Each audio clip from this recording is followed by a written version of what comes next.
some point in your career, you walked into a room where you had worked hard to get into, and you immediately started wondering if you really belonged there.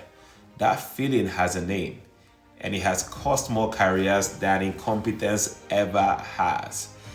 You see, I remember, earlier in my career, I was in working at a major corporation, and I was in the meeting, and I was the only African in the room. I had the credentials, I had done the work, but they kept on ringing in my head a voice that would say things like, "Do you know, or do they know you're not supposed to be here?" And I had to make a decision in that room.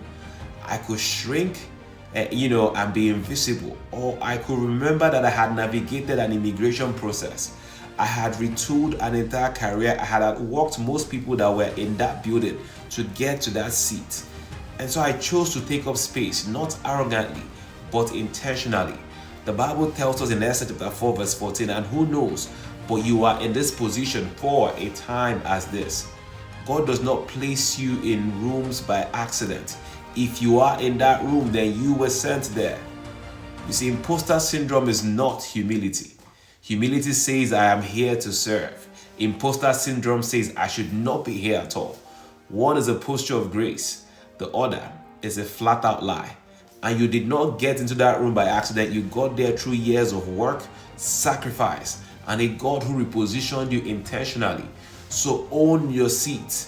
Stop shrinking in rooms you fought to get into. You belong there.